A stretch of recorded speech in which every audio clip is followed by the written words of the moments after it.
Bonsoir, bonsoir, on se retrouve pour débrief OL Manchester United et je vais vous dire un truc, si on m'avait dit avant le match que j'aurais été frustré d'un 2-2, je répète, si on m'avait dit avant le match que je serais frustré d'un 2-2, ça voudrait dire qu'on aurait eu à un moment des occasions, ou en tout cas, on va dire l'occasion de faire mieux tout court. Et je trouve que l'occasion de faire mieux était présente ce soir, et qu'au final, partir avec 2-2, même si on est heureux parce qu'on a égalisé dans les derniers instants, je sais pas pour vous les gars, En fait, je suis un mix de trois sentiments. Je suis rassuré parce qu'on a égalisé, je suis très frustré parce qu'on n'aurait pas dû être dans cette situation à la dernière minute. Et en même temps, j'ai bon espoir parce que, je le dis très honnêtement, et peut-être qu'au match retour, ça sera complètement différent parce que le foot est un sport comme ça, mais à la fin de ce match aller, je vais le dire en parlant un français extrêmement clair, Manchester United ce soir était nul à chier. Je dis pas qu'on était 90 tons au-dessus, on avait aussi nos défauts. Et on va en parler, à des moments, ils ont même eu certaines occasions qui auraient pu, blablabla. Je crois que par exemple, même en première mi-temps, ils finissent avec plus d'expected goals que nous, tu vois, des trucs à ça. Mais je jure que Manchester United était, mais d'un nul. Et en fait, j'ai mis un tweet à la fin du match pour le dire, parce que voilà, c'était histoire un peu d'imager. Mais vraiment, Manchester United, ils sont arrivés avec, genre, l'envie de se prendre une balle dans le crâne. On avait un pistolet, il était sur leur crâne, comme ça, et on n'a pas pressé la détente.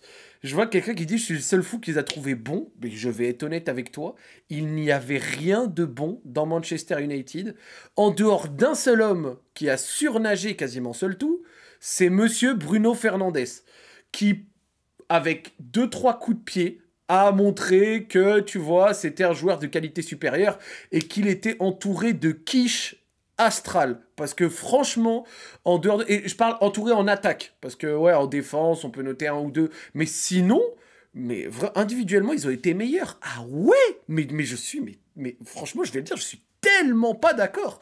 Individuellement, genre, leur attaque horrible, leurs entrants, la plupart horribles, Casemiro, Ugarte, ils ont pas fait un très bon match par ailleurs. Dans la défense à 3 derrière, Mazraoui, par exemple, était aussi en difficulté. Genre, franchement, gros, genre, individuellement, ils ont été meilleurs, mais je suis même pas d'accord. Je ne suis même pas d'accord. Mais après, pour le coup, on est là pour confronter des avis, donc je respecte, tu vois. Mais à part Bruno Fernandes, où c'est le seul joueur, Bruno Fernandes, où vraiment, moi, je sors, je me dis... Ah ouais, ce monsieur la classe. Donc on va discuter du match, les gars, je vais vous mettre le chat. Voilà, ici c'est sans doute mieux parce que du coup de l'autre côté il y a un peu de la lumière et tout. Et donc du coup je vais me mettre comme ça. Voilà, je pense que c'est mieux que ce soit pour vous, pour le débrief. Et on va discuter de tout ça. Donc les gars, OL Manchester United, quart de finale d'Europa League, les gars, c'était super important d'essayer de faire un résultat à domicile parce que pas de résultat à domicile veut dire que tu dois essayer d'aller gagner à Old Trafford. Et gagner à Old Trafford, quoi qu'on en dise, même si c'est pas le grand Manchester United, ça ne sera pas une mince affaire. Fin du match, 2-2. Ouverture du score de l'Olympique Lyonnais, coup franc de Thiago Almada, égalisation à la dernière minute du temps additionnel de la première mi-temps, ça fait super plaisir, but de Lenny Yoro, et après derrière, 2-1 pour Manchester United sur un coup de pas terrible de Bruno Fernandes qui trouve la tête, je crois qu'elle est un petit peu déviée par Mata, mais de Zirkzee, et égalisation à la dernière minute de Ryan Cherki qui n'a pas sorti son meilleur match, mais qui à la dernière minute a trouvé le entre guillemets sang-froid pour aller la mettre. L'OL qui est venu avec une composition, les gars dans le chat, je pense qu'on peut le dire, elle était folklorique, inédit, on utilisait le mot que vous voulez, mais elle était particulière. Je bois un coup d'eau.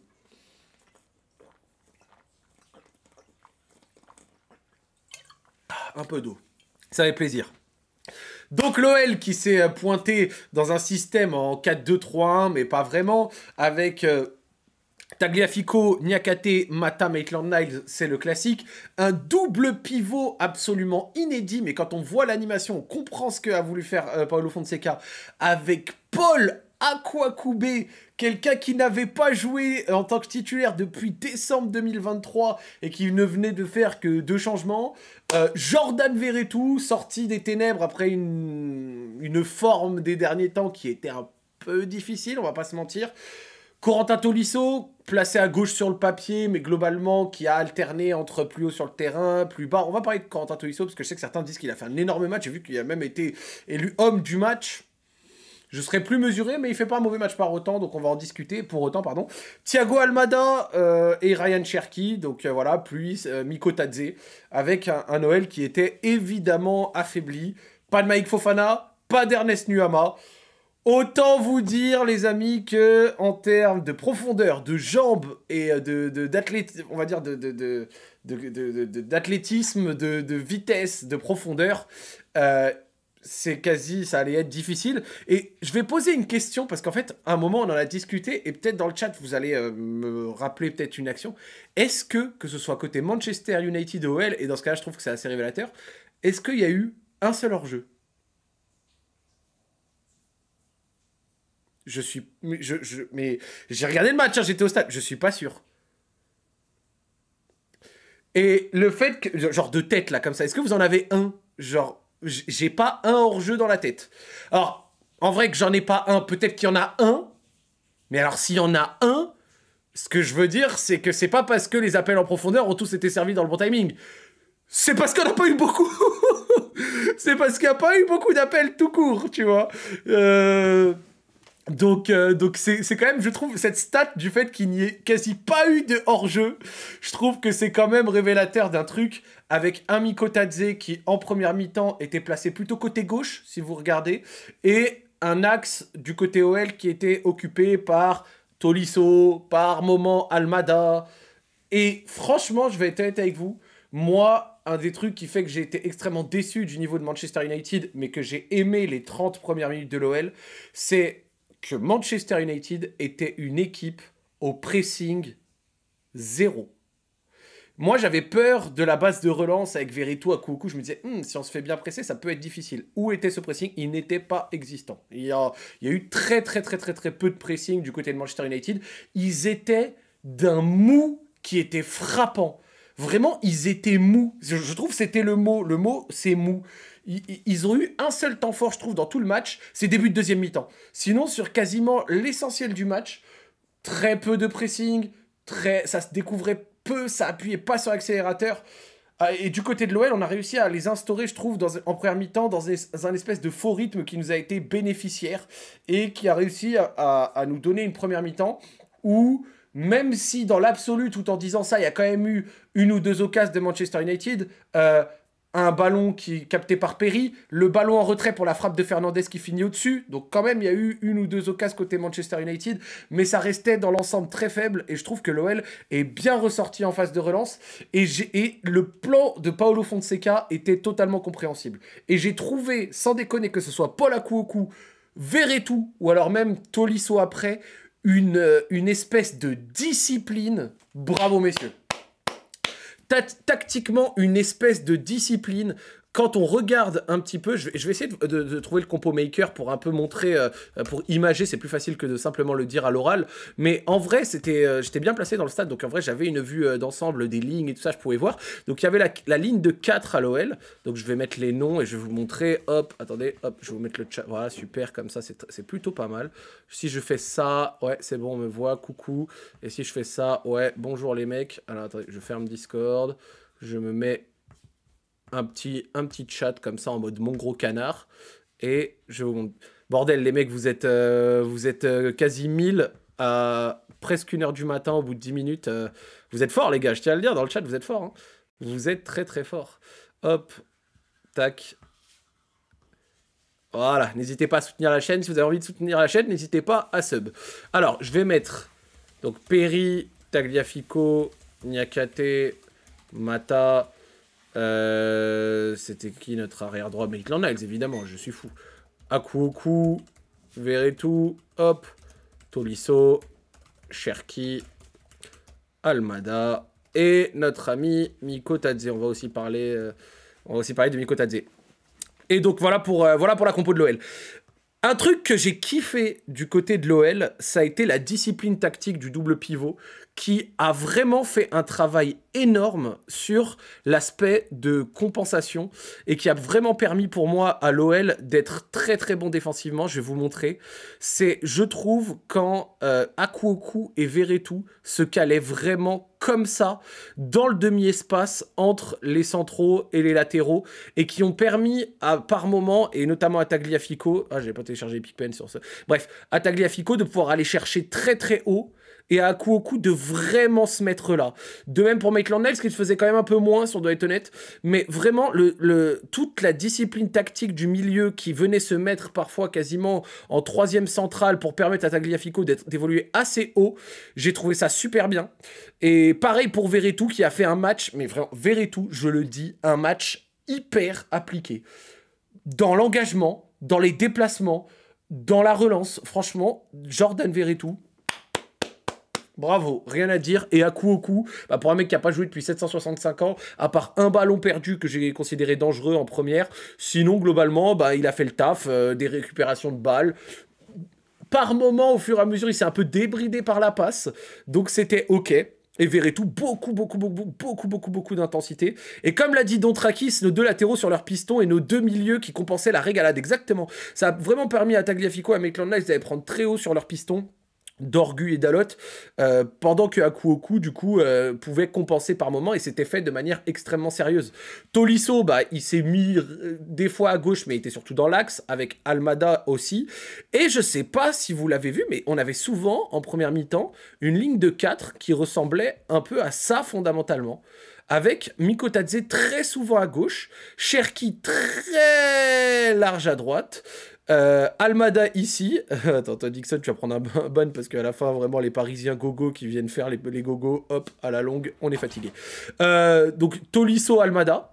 Et du coup, Tolisso qui par moment pouvait redescendre un petit peu.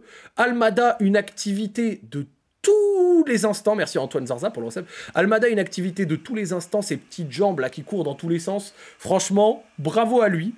Et ça a donné une activité un peu dans le style, je trouve, qui était franchement hyper efficace, d'accord. Donc voilà pour la première mi-temps. Première mi-temps, un seul truc qui était un peu dommage, c'est que je trouve qu'on n'a pas cette fois vraiment accéléré. Je trouve pas qu'on a eu un Cherki des grands soirs. Je trouve que Cherki n'a pas assez pesé sur le match, a eu quelques retours défensifs, quelques petites illuminations, mais je trouve vraiment qu'il n'a pas fait, entre guillemets, un très bon match, mais il est sauvé par son but. Du côté de Mikotadze, une première mi-temps... En fait, Mikotadze, dans le même match, a eu plein de matchs. C'est particulier, hein. Genre, Mikotadze, première mi-temps, genre, très peu servi, vraiment... du chien, tu vois, genre, quand je dis du chien, une première mi-temps de chien, mais quand même quelques coups, je trouve, qui ne sont pas très bien joués, et notamment en fin de première mi-temps, le 2v1, le 2v1 avec Mikotadze, où il y a Tolisso avec lui.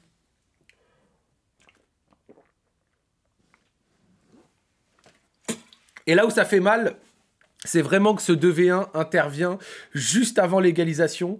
Et ça nous a vraiment fait beaucoup de mal. Quand tu es en 2v1, Mikotadze, avec Tolisso qui fait le bon appel, c'est simple. C'est soit tu te sers de l'appel de Tolisso, tu lui donnes, soit tu mets une frappe. Mais tu peux pas ne rien faire. Tu peux pas faire ni la passe, ni la frappe et perdre le ballon quand t'es en 2v1. Et on se prend l'égalisation dans la foulée. Je dis pas que l'égalisation c'est à cause de ça, parce qu'après l'égalisation c'est un coup de pied arrêté, gna gna gna gna gna gna. Mais ça casse la tête. Genre c'est chiant. Donc... en première mi-temps, je trouve qu'on a eu le contrôle du ballon, qu'on a été dans l'absolu plus dangereux, même si, entre guillemets, au expected goal, je l'avais vu, donc on va aller checker sur SofaScore, ils ont eu un petit peu plus, parce que notamment, il y a la frappe de Bruno Fernandes, la frappe sur Lucas Perry, tout ça, machin. Nous, on marque et on ouvre le score sur un coup franc pas dévié, avec quelqu'un qui a bien ouvert sa bouche juste avant le match, et qui s'est vraiment fait rabattre, parce qu'il a vraiment fait de la demeure, monsieur André Onana. André Onana, vraiment, sur le coup franc, nul à chier. Voilà, désolé, hein, vraiment, mais sur le coup franc, heureusement qu'il est là, parce que on ouvre le score grâce à sa 25e minute, 1-0. Et je trouve qu'on aurait pu encore plus presser la détente, mais que par moment, on n'a pas eu assez ce coup d'accélérateur. Mais malheureusement, le coup d'accélérateur était forcément difficile à mettre sans ailier avec des jambes. Et c'est là où ça a fait, je trouve, beaucoup de mal. C'est que, franchement, comment penser autre chose que ce match mais avec Malik Fofana ou Ernest. Je le jure, je pense ce match avec Malik Fofana ou Ernest, il peut y avoir... Ça peut être complètement différent. C'est facile, c'est du football un peu genre théorique, tu vois, qui n'existera jamais, donc on saura pas. Mais j'ai vraiment le sentiment qu'avec un Bordélico devant, avec des jambes Malik, Ernest, ça aurait pu être un tout autre match et tu rentres à la mi-temps, pas à 1-1, mais tu rentres à 2-0 ou à 3-0 parce que franchement, il y avait des grosses faiblesses côté Manchester United. L'axe Dalot Mazraoui, il y avait un espace terrible. Je trouve pas que Maguire fasse un grand match. Leur milieu était vraiment pas un milieu de récupération absolument dingue. On réussissait vraiment à pouvoir créer du jeu avec Jordan Verretou, avec Tolisso, avec Almada. Par moments, Almada et Cherki se marchaient un peu entre les pieds, mais il y avait quand même des tentatives qui étaient quand même vraiment pas mal. Et effectivement, Miko Tadze était obligé de se mettre à gauche, donc je l'ai même mis dans la compo à gauche très souvent en première mi-temps, pour essayer de faire ce genre d'appel-là, avec un Tolisso qui arrive lancé derrière et tout ça. Mais je pense que tu mets Malik Fofana, c'est vraiment pas la même... vraiment pas la même chose. Je le pense sincèrement. Mais bon, alors pour le coup, on le saura jamais.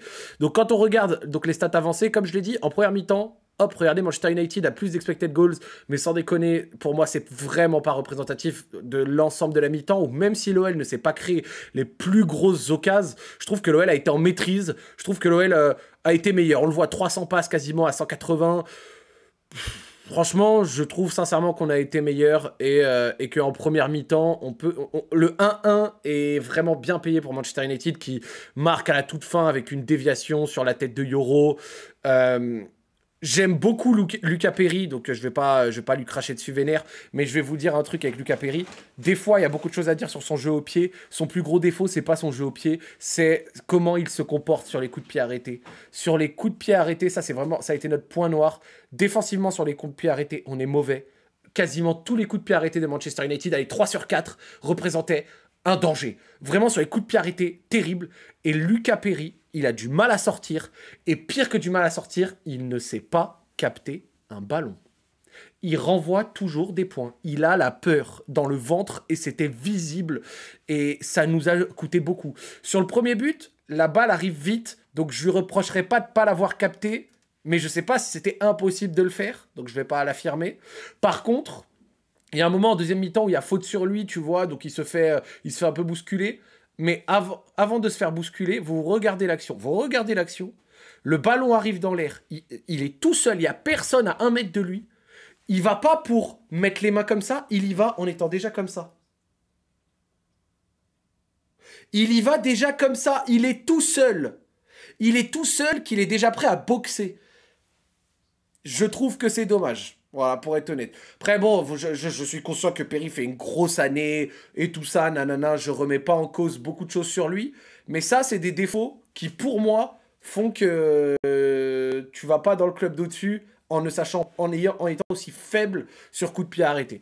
Et sur la manière de capter les ballons. Ou en tout cas, voilà, c'est difficile. Je pense que c'est vraiment un truc sur lequel il faut qu'il progresse parce que s'il veut aller au-dessus de l'OL... voilà, t'as été éduqué avec Coupé, ça se voit, bah ouais, mais après, gros, genre, il faut que tu captes des ballons en l'air, et lui, il a vraiment du mal avec ça.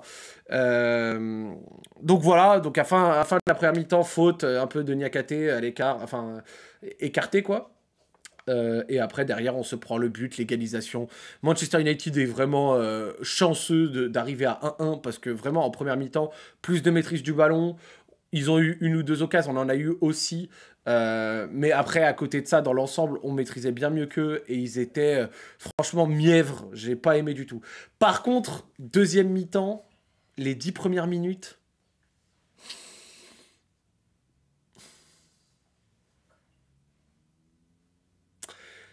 Les 10 premières minutes de la deuxième mi-temps, tu sens que Manchester United s'est pris une soufflante dans le vestiaire. Par leur entraîneur parce que deuxième mi-temps, Manchester United, ils arrivent et là, on se prend une vague. On se prend une vague sur les 10-15 premières minutes, un pressing, on a un peu de mal à sortir et on commence à avoir des situations qui, tu vois, se multiplient vers nos cages. Et là, à coup sort, la Casette rentre. On va parler de l'entrée de la Casette.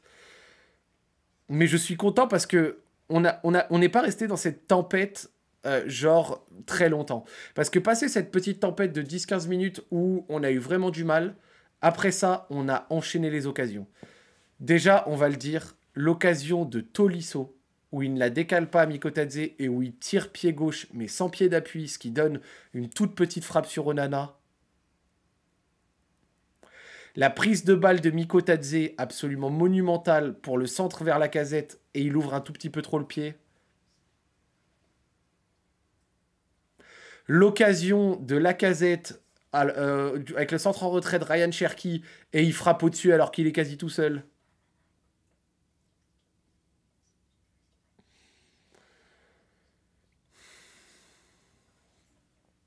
Qu'est-ce qu'on a croqué? Qu'est-ce qu'on a croqué? Et c'est là où vraiment le but de Manchester United rend fou. Parce que quand arrive le but de Manchester United, moi je vais le dire, je trouve que fondamentalement, en dehors des coups de pied arrêtés, on a bien défendu ce soir. Le milieu a été sérieux, la défense a été sérieuse. J'ai vu que Mata avait pris 4 dans l'équipe, on va aller regarder les notes. Après, le 4 je trouve sévère. Parce que sinon, au niveau des latéraux, Maitland-Niles et Tagliafico, comme ça... ouais, c'est vrai que Cherki aussi a mis une frappe à un moment nul. Et après, derrière, quoi, la charnière, je l'ai pas trouvée vraiment mauvaise, d'accord. Par contre, moi, je vais être honnête, il est cool sur... Enfin, sur la dernière action, l'égalisation, il met une talonnade et tout. J'ai vu certains dire que c'était... Moi, je vais être honnête, l'entrée de Lacazette...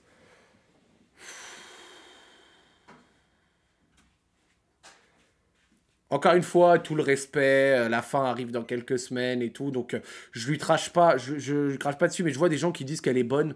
Je sais pas si c'est parce que j'étais au stade, du coup j'avais une vue plus globale de ses déplacements, de tout ça. Vraiment, je l'ai avec tout, je sais que je l'ai trouvé horrible. Son entrée, je l'ai trouvé horrible. Vraiment, la frappe qu'il met au-dessus, alors qu'il est quasi pas attaqué, horrible. Dans les déplacements, dans les mouvements. Non, mais vraiment, je le dis, je l'ai trouvé vraiment sincèrement horrible. Et je sais que certains sont pas d'accord et la trouvent pas si mauvaise. Moi, mais je suis sérieux que je trouve que c'est une cata. Et que ça va qu'on égalise à la fin. Parce que on tient. Genre, je pense pas autant de gens se permettraient de dire qu'elle était pas si mal s'il n'y a pas égalisation. Parce que je trouve vraiment qu'il n'a rien apporté. Ou très, très, très, très, très peu. Genre, son entrée. Il a essayé par moment de demander le ballon un peu bas, aller de faire son jeu dos au but. Il s'est pris quelques fautes par Maguire, tu vois, des trucs comme ça. Mais franchement, genre, il a apporté quoi? Genre, vraiment, je suis sérieux que, en termes de présence, en termes de plein de trucs, j'ai été personnellement extrêmement déçu. Et justement, je trouve même que quand on sait ce que c'est un bon laquin, genre, ça fait un peu le syndrome de la pitié de dire que ce soir c'était pas si mauvais parce que franchement, non, moi je l'ai trouvé vraiment. J'ai pas aimé son entrée du tout. Je l'ai trouvé vraiment très très mauvaise. Mais vraiment, hein. Et en plus, genre, je trouve, parce que certains me disent dos au but, mais vous avez beaucoup de souvenirs de beaucoup de ballons gardés dos au but. Il s'est pris quelques fautes de Maguire ou des trucs comme ça, mais c'est même pas comme s'il avait, avec le jeu dos au but, permis à tout le bloc de remonter, nanan. Et après, moi, je trouve qu'au niveau de la présence de la surface, au niveau du physique, tu vois, de la présence, en fait, tout simplement, tu vois, et de l'activité, j'essaie de trouver des mots, tu vois. C'est vraiment de ça. Il y a l'action avec Tolisso, ouais, mais sinon, j'ai trouvé vraiment de ça. Et il y a quelqu'un qui dit ça arrive un jour sans. Avec la K, frérot, on n'est pas sur un jour sans, on est sur une saison de trop. Voilà. Après, il n'y a pas de saison de trop, c'est tout à fait normal qu'il finisse son contrat. Il a gagné ce droit parce que ses saisons d'avant sont monumentales. On ne serait pas en Europe en train de jouer ce match s'il n'avait pas fait une deuxième partie de saison monumentale et même une saison bonne l'année dernière et tout. Respect. Cette année, il a aussi eu quelques buts décisifs, hein, on va pas non plus cracher totalement dessus. Mais et puis au final, si on doit être honnête sur l'égalisation, merci Dotrakis pour le resub, il met quand même la talonnade, faut la sentir. Mais moi, j'ai pas du tout aimé son entrée. Là où Mikotadze, par contre, en deuxième, c'est un peu réveillé. Mikotadze s'est bien réveillé en deuxième. En deuxième, j'ai trouvé les... Merci Débris Sportif, le frérot pour le recep. Je sais pas ce que vous en avez pensé. Les prises de balles de Mikotadze en deuxième, déjà sur le centre pour la casette, mais même sur une ou deux actions. Il y a même un moment où à la fin, il frappe pas bien. Alors que c'est les prises de balles de Mikotadze. De la deuxième. Parce que après la première mi-temps, Bon, allez, on va utiliser le mot, au Spermigiano Reggiano qui nous a envoyé. Franchement, la deuxième mi-temps, les prises de balles, les machins. Ah ouais, non, c'était... Et c'est drôle parce que vraiment, Miko Tadze a eu des matchs dans le match. Et tu sens que, en fait, il a des baisses de confiance et des hausses de confiance, mais dans le même match. Genre, c'est trop bizarre. Genre, il a eu son petit rush qui lui a donné full confiance, mais avant ce petit rush, c'était néant. Ou très peu, en tout cas, tu vois. Merci à Joe69 pour le recap, le train de la hype. Merci à la communauté de Charlie. La communauté de Charlie, vous avez tous plein de thunes, là, c'est la nuit. Allez, on envoie les subs. En tout cas, ça régale. Donc, deuxième mi-temps, bien meilleur pour Miko Tadze. Et moi, je vous le dis, le match de Tolisso, je l'ai trouvé paradoxal, parce qu'en première mi-temps, je trouve qu'il rate pas mal de choses. Pour moi, je sors de la première mi-temps avec, dans ma tête, Tolisso, c'était le moins bon des trois au milieu. Je trouvais à la première mi-temps, si on compte Akoku, Verito et lui. Par contre, deuxième mi-temps, bien meilleur. Deuxième mi-temps bien meilleur, il a redescendu par moment, il a été plus haut quand il le fallait, il a eu son petit rush, sa petite action, il nous a donné le petit frisson, le petit machin, et puis au final, sur la globale, bien. Donc en fait, je trouve vraiment que sa première mi-temps, j'ai pas trop aimé, mais sa deuxième, bien meilleure. Franchement, sa deuxième pour moi, bien meilleure. Merci Douillet Judoka car ça fait plaisir. Donc bravo à Corentin Tolisso. Sa deuxième mi-temps, je l'ai trouvé vraiment très bonne. C'est vrai, juste que sa première mi-temps, franchement, j'ai moins aimé. Je trouve qu'il n'était pas dedans, qu'il a eu quelques ratés. Je crois qu'il a même à un moment une perte de balle assez dangereuse et tout. J'étais pas complètement dedans.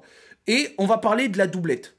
À l'inverse, je trouve la première mi-temps de Thiago Almada comme ça. Et qu'au fur et à mesure de la deuxième mi-temps, il a perdu un petit peu en poids sur le match. Et Ryan Cherki, le rôle colleur de ligne était pas si facile que ça pour lui. Par contre, à côté de ça, je trouve qu'il aurait pu peser plus. Il était impliqué, mais déjà dans l'attitude, c'était pas le Ryan Cherki qui était... c'est pas le Ryan Cherki des attitudes qui font kiffer, voilà, on va dire tout simplement. Mais par contre, à côté de ça, il a eu de l'implication. Et en plus de l'implication, sur quelques actions, il y a eu ces petits coups. Et puis au final, il a l'égalisation.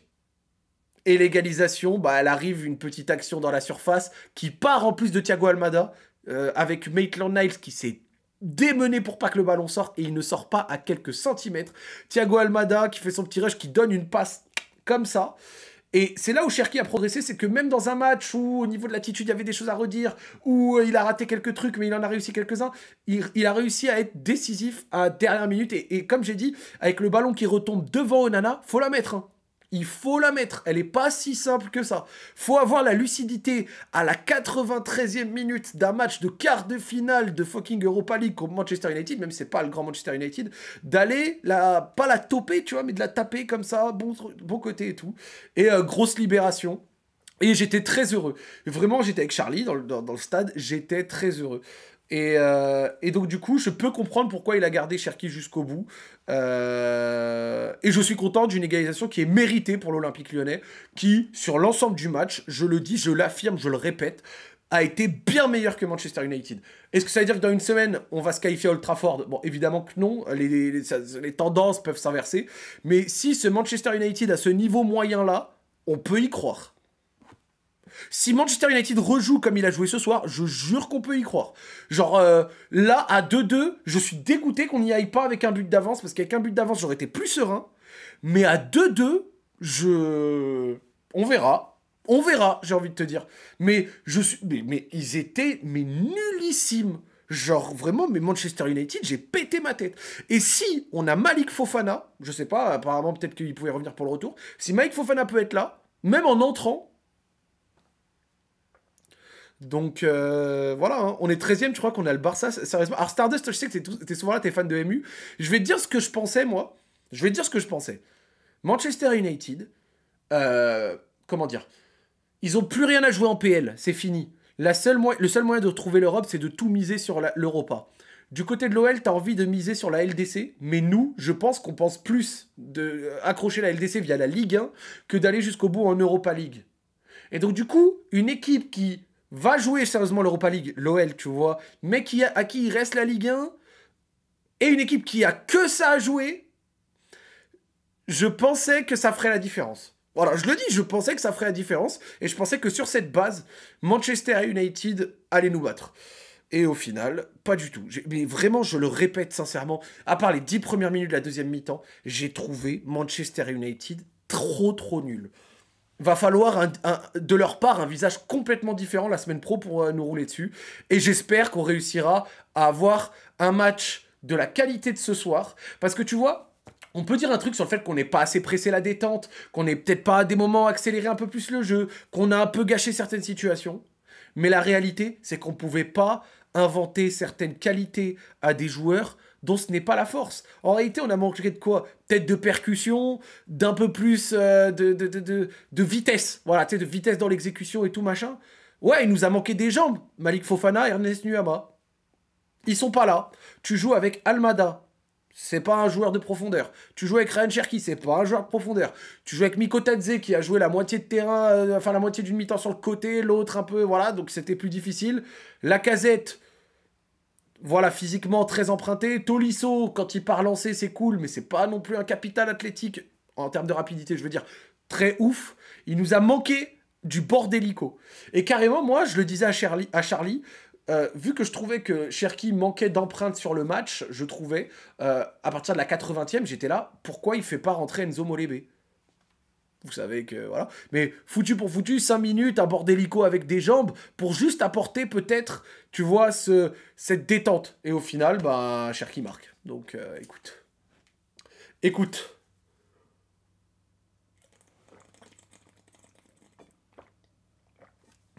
Écoute, qu'est-ce que tu veux que je te dise? Qu'est-ce que tu veux que je te dise? Et, et au final, le coaching de Paolo Fonseca, gagnant. Faut qu'on le dise. À coup au coup, bon match. La façon dont se plaçaient les pivots vers la défense, efficace. Les sorties de balles, propres. Volume d'occasion qu'on se fait, bien. Et on n'a même pas encaissé un énorme volume d'occasion face à Manchester United. Højlund, match nullissime. Le seul joueur différenciant offensivement qu'ils avaient, c'était Bruno Fernandes. Sinon, tout le reste, c'était pété au sol. Casemiro ou Ugarte font pas un bon match. La prise qu'on avait avec Tagliafico, Maitland-Niles a bien fonctionné. Et même Mazraoui, je trouve, passe complètement à côté. Onana, nul sur le premier but. Sur le deuxième but, il la relâche, tant mieux pour nous. Un peu difficile, parce que Miko Tadze envoie quand même une petite patate, donc voilà. Mais Onana, qui avait bien ouvert son bec, passe au final complètement au travers. Højlund, désolé, j'ai lâché un petit Mickey. Højlund, nullissime. Vraiment, mais vraiment, quand il sort, mais waouh, horrible. Horrible. Pas, je dis pas que c'est un joueur horrible dans l'absolu, mais horrible. Et juste un petit mot pour lui quand même, parce que voilà, j'étais au stade, je l'ai vu. Matic, il fait la conf de presse d'avant-match. Matic s'est échauffé pendant plus d'une mi-temps. Il n'est pas rentré. Je dis pas qu'il fallait qu'il rentre forcément. Je peux comprendre qu'il soit resté sur quelque chose qui fonctionnait dans l'absolu. J'espère juste que ça va pas créer de soucis. Voilà. Qu'il puisse jouer dans le week-end, parce que je trouve pas que Matic est mauvais cette saison, il est même plutôt bon. Juste, je peux comprendre que t'es un cadre, tu viens à l'OL, t'as 36 ans et tout machin. Arrive le match de quart de finale, tu t'es pas titulaire, tu rentres pas du tout. Donc voilà, un petit mot quand même. Mais après, si Matic peut jouer, ouais, il a fait qu'un changement, c'est après sur blessure. Sinon, il n'a pas fait d'autres changements. Donc voilà. L'immigré parisien a dit que Lacazette a fait une top entrée. Ouais, mais je respecte que des gens n'aient pas mon avis, je le répète. Pour moi, j'ai pas du tout aimé l'entrée de Lacazette. Je l'ai trouvé, mais vraiment, mais je le dis, mais avec encore une fois du respect sur l'homme, le joueur, tout ce j'ai pas aimé du tout. Mais je sais qu'il y en a, ils ont kiffé. Genre, je l'ai vu tout à l'heure quand on en a parlé, certains ont aimé. J'ai pas aimé du tout. J'ai trouvé son entrée, mais très mauvaise. Genre, et pourquoi aucun changement? Bah parce que frérot, on n'avait pas 150 options hein, sur le banc. Genre, Tagliafico fait un très gros match, donc tu vas pas faire rentrer Abner. Mata, Niakate, aucune raison de faire du changement. Mata, c'est ta caution vitesse. Niakate fait un bon match, donc t'as pas vraiment besoin de changer. À droite, bah, Maitland-Niles fait un très gros match, donc tu fais quoi? Tu fais rentrer Koumbedi, je pense pas que ce soit utile. Le milieu, Verretou fait un top match. Tolisso fait un top match, surtout avec sa deuxième mi-temps. Donc je peux comprendre que tu fasses pas de changement. Et devant, ouais, t'aurais pu tenter, peut-être comme j'ai dit, Molébé à un moment, parce que tu disais que les jambes de Almada suffisaient, plus Almada apportait ce côté passe, donc peut-être que c'était intéressant d'avoir Molébé ou Alejandro pour faire des courses. Bon, je peux comprendre le parti pris parce que c'est des joueurs qui n'ont jamais eu de minute en pro. Voilà, voilà. Busak, il a pas mal raté, mais il a été utile. Mais alors, moi, alors, dans ce cas, je pose la question. En dehors, et c'est déjà pas mal, de la petite connexion avec Tolisso sur la frappe de Tolisso du pied gauche, ou alors la talonnade un peu sympa sur l'égalisation, il a été utile dans quoi, Laka? Genre, dos au but, il s'est pris quelques fautes, mais comme j'ai dit, il a pas tenu 1 million de ballons. Il a raté des occasions quand même assez marquantes. Il a pas eu une présence dans la surface hyper... il a pas été très mobile. Enfin, je le dis, hein, franchement, je pense que... Ouais, j'ai pas aimé, voilà. Enfin, bon, on va pas insister non plus et parler de la casette 10 000 ans, c'est pas grave. Mais ouais, j'ai juste pas aimé. Euh, ok, ok. On va pas... N'insistons pas. Si certains sont pas d'accord, y a pas de souci, je respecte. Je respecte. Voilà, je respecte. Voilà. Chacun son avis. Ouais, exactement, je respecte, on s'emmerde pas, c'est du football, tu vois, on se casse pas la tête, hein, les gars. On ne se casse pas la tête. Si tu marques, tu dis le contraire, je pense. Oui, bah oui. Logique.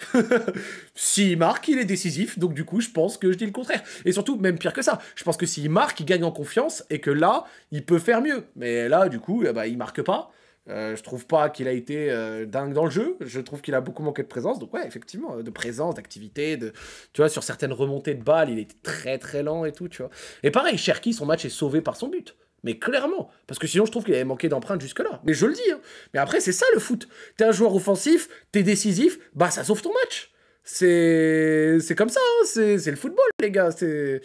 Il faut le reconnaître. Il faut le reconnaître. Les joueurs offensifs ont cette baraka de pouvoir être pas dingue sur tout le match, mais si tu mets le pion au bon moment, bah ton match est sauvé, quoi.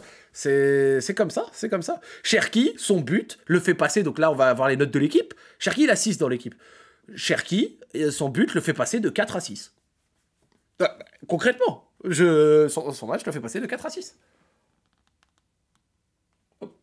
Alors,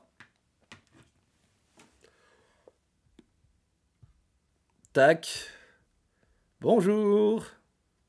Et t'as raison, Ice Cream. Genre, le défenseur et gardien, c'est trop du chien. Tu fais un gros match, tu fais une erreur, c'est mort. Alors, Luca Perry, des arrêts faciles sur le retourné de Casemiro et le tir lointain d'Oilund. Il repousse bien un corner rentrant de Bruno Fernandes.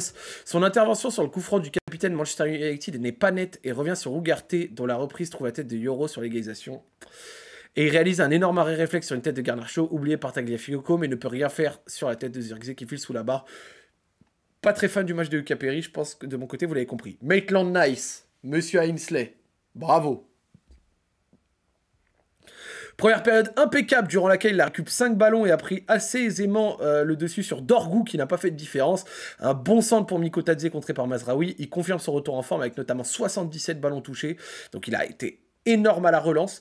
Et une des rares fois où il est allé en attaque pour faire la course, bah, c'est sur l'égalisation à la fin où il se bat. Franchement, Maitland Niles, pour moi... lui ou Tagliafico mérite l'homme du match, peut-être même un peu plus que Tolisso, je trouve, qui pour le coup, j'ai pas aimé sa première mi-temps, là où je trouve que Maitland Niles et Tagliafico ont été très bien sur l'ensemble du match. Mata 4, c'est intéressant. Sonné par un coup à la tête à suite d'un duel aérien, il a été moins rayonnant qu'habituellement et d'ailleurs battu dans son duel aérien avec Zirkzee qui peut reprendre un centre. En vrai de vrai, je trouve que c'est assez difficile parce que si je me rappelle le but, en ayant vu le ralenti, j'ai l'impression qu'il l'a dévié un peu, mais c'est surtout le pied de Fernandez qui donne un ballon incroyable. Et donc en vrai, il est battu au duel, mais le duel n'était pas vraiment à égalité non plus, donc je trouve que c'est un peu sévère. Et il a été utile à la relance, la vitesse. Franchement, je trouve que c'est difficile de lui mettre 4. Je suis pas très d'accord avec la, la, la, la note. Je lui aurais mis 5. Tu sais que je lui aurais mis 5 et Niakate, je lui aurais mis 6 perso. Des interventions bien senties en première, comme quand il détourne en corner un tir sur Bruno Fernandes. Il provoque malheureusement la faute sur Garnacho qui amène le but. Un bon tacle sur Garnacho et une deuxième période plutôt maîtrisée. Ouais, moi je pense que j'aurais mis 6 à Niakate, hein, franchement. Malgré la faute qui amène l'égalisation. En fait, pareil, la faute amène l'égalisation, mais après, en fait, la faute se joue en 2 temps avec, tu vois. Difficile d'aller en vouloir à celui qui fait faute, tu vois. Tagliafico, Tagliafico, je vais le redire. Dans la lignée de ses performances, le latéral argentin a été énorme défensivement, 8 duels gagnés et concerné offensivement. Quand il sort fort sur des gens qui passent le pied en premier, sa tête sur un centre de Cherki est sortie en corner par Dalot. Il obtient ensuite le coup franc qui amène l'ouverture du score Averti, il oublie Garnacho dont la tête est bien détournée en corner. Il est un peu fautif sur l'action qui amène le deuxième but mancunien, ce qui ternit sa prestation. J'aimerais bien me refaire l'action en entier pour m'en rappeler, mais je trouve que Tagliafico fait un match de patron. Et bon, bah écoutez, ça y est, vu que je gère les finances de l'OL, je le dis, j'ai décidé de le prolonger. Voilà les gones, comme ça, voilà, vous pouvez être content, il restera l'année prochaine, c'est moi qui ai pris la décision. Verretou, il a eu assez de jambes pour suivre les appels en profondeur de Bruno Fernandes et assez de lucidité pour peser aussi sur le jeu. Jusqu'à l'ancien Nantais, c'était trop souvent contenté de peu dans ce domaine. Contre United, il a su trouver des passes vers l'avant. Le renversement pied gauche pour Mikotadze, les déplacements vers l'avant et tout le travail défensif pour se placer demi-espace et à un moment le sprint qu'il fait pour aller garder un appel de Fernandes, comme dit justement dans la truc, sans déconner, le match de Monsieur Verretou. Si Tolisso avait pas fait une deuxième mi-temps d'un acabit vraiment fou, pour moi, c'était le meilleur milieu de ce soir. De notre côté. Franchement, rien à dire. Très, très fort. Sa première titularisation de la saison, alors qu'on l'avait vu 2 minutes en tout jusque-là. Il a logiquement eu du mal à entrer dans le match avec 2 fautes au bout de 6 minutes et un ballon dangereux. Lui, il m'avait fait mal. Il m'avait fait peur. Et s'il a eu du mal à suivre par l'exemple, l'appel de Garnacho, sa prestation ensuite était bien plus intéressante avec de l'impact dans les duels et plus de rythme dans ses passes. Et ça, je suis d'accord. Mais il n'est pas allé au-delà de la 51e. Blessé, il a été remplacé. Auteur d'une entrée inégale où il a pesé mais aussi manqué trop de choses. Ok. Mais à coup au coup, ouais. Ouais. En vrai, du bon. En vrai, c'est correct. En fait, disons les choses, on s'attendait tellement à rien de lui qu'au final, avec ce qu'il a fait, on est plutôt content. Voilà. Je pense que vous me dites ce que vous en pensez, je trouve que ça résume bien la chose. Mais respect. T'as pas joué depuis 1 an et demi, t'as que 2 minutes, tout ça, machin, et avec le contexte, tu réussis à faire ça. Bravo. La photo de Ryan, je l'ai déjà dit plein de fois, c'est une photo de la saison 2019-2020, c'est sa première à l'OL, il a 16 ans dessus, ils n'ont jamais changé la photo, c'est des assassins. Et la photo de Corentin Tolisso, c'est 2022-2023, parce que j'ai déjà vu 1 million de fois avec ce maillot. Bref, Ryan Cherki, son égalisation à la 95e confirme son statut d'homme providentiel réel. Avant cela, il n'a pas eu des tonnes d'occasions à se mettre en évidence dans un environnement offensif délesté de la moindre profondeur, là où c'est quand même une de ses forces, mais à rappeler, je parle force, de servir des gens dans la profondeur. Mais à rappeler sa classe sur ce centre pour la tête de Tagliafico alors que le jeu était bloqué depuis 30 secondes ou cette sortie de balle sous pression à la 42e. Et pour Cherki, on va juste checker quand même parce que, voilà, comme j'ai dit, son but le fait passer son match de 4 à 6, mais juste au bout d'un moment, il faut aussi... c'est comme ça, hein, les mecs, hein, c'est comme ça. Les gars, Ryan Cherki, cette saison, c'est bientôt sa 30e contribution décisive, 11 fois décisif en Europa League. Disons juste un truc, les gars. Si Ryan Cherki, imaginons, allez, folie, on va jusqu'au bout en Europa League, allez, soyons fous, on gagne. Genre, il rentre dans la légende lyonnaise avec l'Europa League de facture qu'il a fait. Les gars, buteur contre l'Olympiakos, double passeur décisif contre les Rangers, buteur double passe D contre Francfort, double passe D contre Steaua Bucarest, double passe D contre Steaua Bucarest, buteur ce soir contre Manchester United. Les gars, c'est une folie. C'est une folie. Bref. Corentin Tolisso, dans le droit 1-1, il a été un patron dans une position très avancée puis plus bas. Pour embellir tout ça d'un but, il lui a manqué une passe correcte de Mikotadze juste avant l'égalisation et de mieux s'emmener le ballon au moment de frapper. Moi, je pense qu'il peut même la donner à Mikotadze. À son débit, tout de même, cette passe ratée qui a offert une très bonne situation. Almada, un peu comme Cherki, il a pâti du manque de solution, mais son match ne vaut pas seulement pour son coup franc, synonyme d'ouverture du score. Il se montre quand personne d'autre ne viendrait solliciter le porteur et manque très peu de choses. Il attend certainement avec impatience le retour de blessure de Fofana pour donner l'air à ses actions, bien d'accord. Une première catastrophique où il a manqué ses 4 dribbles tentés et n'a pas gagné un seul duel sur 5. Surtout de gâcher un 2 contre 1 qui aurait pu offrir un deuxième but à l'OL, ça fait tellement mal. La suite ne pouvait être que meilleure, un énorme enchaînement avant un centre en retrait pour la Casette, de bonne orientation, mais pas de réussite. Et surtout des prises de balles que j'ai trouvées phénoménales. Les prises de balles de Mikotadze, wow! Son choix de titulariser Akouakou, qui n'avait pas beaucoup de joué, n'a pas été totalement concluant. En vrai, sévère. Mais son animation offensive sans Fofana a finalement été intéressante et surtout défensive. Son équipe menée à 88e a encore montré beaucoup de caractère. Copieusement sifflé, Onana commet une erreur 1-1, Højlund nul à chier, Bruno Fernandes 8, le seul joueur de football de qualité dans cette équipe. Yoro fait un bon match aussi. Mais globalement, en termes collectifs, je sors de ce match frustré par le 2-2, mais je sors surtout de ce match en me disant qu'il y a la place. Franchement, il y a la place. Et j'espère que cette place, on saura la saisir dès demain. Donc voilà, demain je rentre sur Paris, les gars, vous aurez une belle nocturne, ça fait plaisir. Et je suis content d'avoir fait un petit live un peu sauvage comme ça pour vous faire kiffer juste avant le match. J'en referai si je vais au stade. Et pour le reste, on se voit demain, les amis. Je vais en rester là pour le débrief. Mon PC a plus trop de batterie, vous l'avez vu. Et puis il est 1h30 du matin, je voulais surtout le faire en rapide comme ça, au moins vous l'avez demain. Et puis c'était très cool de vous retrouver, les frères. Merci d'avoir été aussi nombreux ce soir. N'hésitez pas à sub à la chaîne si vous avez envie de soutenir, c'est très important. Je vous souhaite une bonne nuit et on se dit à demain. Allez les gars, finissez bien et à demain soir. Vous aurez un live demain soir. Des gros bisous les gars. Ciao ciao.